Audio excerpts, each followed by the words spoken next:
Okay guys, so now let's try to understand that sometime you must have seen that people ask you to create, or it's a standard approach that we try to follow to create init inside a particular like a folder or inside a particular package. For example, so inside the mathematics one, if I'm going to create a init file, now what is going to happen, and if I'm not going to create it, then what is going to happen? Let's try to understand that part.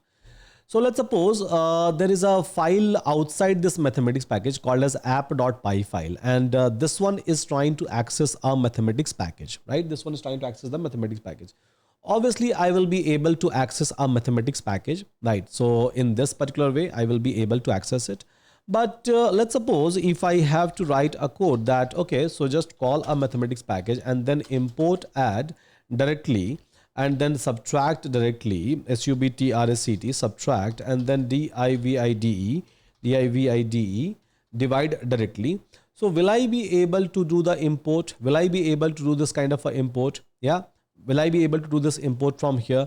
No, I won't be able to do this import directly because it is going to ask me for the absolute path. I'm able to do it because I have already created the init file and then deleted it for a testing purpose. But yeah, you will not be able to do this import. So your import is going to work properly in this particular manner if you are going to create a init file over here. So basically it says that initialize the init underscore underscore dot py file. So this is going to say that, okay, I'm initializing the entire package, right? I'm initializing the entire package. And then maybe you can write over here that from advanced math, right? From advanced math, so import everything, and then from basic math, just try to import everything. Now anyone, so from a basic math, I can write in this way, I can write in this way, so that's completely fine. I can just try to remove it, that's completely fine. I can try to write maybe a mathematics dot mathematics dot, and then this advanced, that is also going to work. Now let's try to understand this part. So here inside a init, I have done this one, right? I have done this one. Now let's suppose if app.py file, which is outside, so it will be able to import mathematics directly, and then from this one it will be able to use add, subtract, and then power. As you can see, now it's giving me a recommendation, right? A power it will be able to use, because see, add, subtract is available into a basic math, power is available into advanced math, but still I'm just using a mathematics, and then I'm able to use everything from this package, right? Everything from this package I'm able to use it. Whatever is available inside this package from outside, I'm able to use it. Because of what? Because I have initialized it, and then I have mentioned this particular part. Yeah. So here power and then like a divide. So that's a beauty of using basically a init function. So power and then divide, and I believe I have a multiplication as well.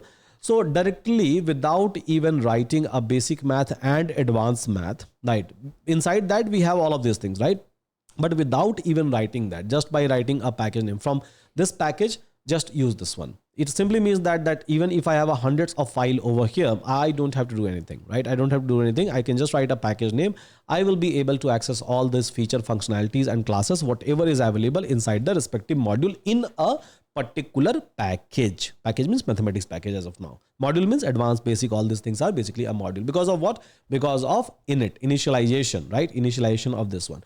So this is basically a beauty of doing that, guys. This is basically a beauty of using a init. So hope all of you are able to understand that why we are talking about init, and in general. So whenever we try to, create this init, so we generally or whenever we are going to create a package, so we generally try to write a init so that I can avoid a couple of things in this place. So with that, thank you so much, everyone. See you again in my next lecture.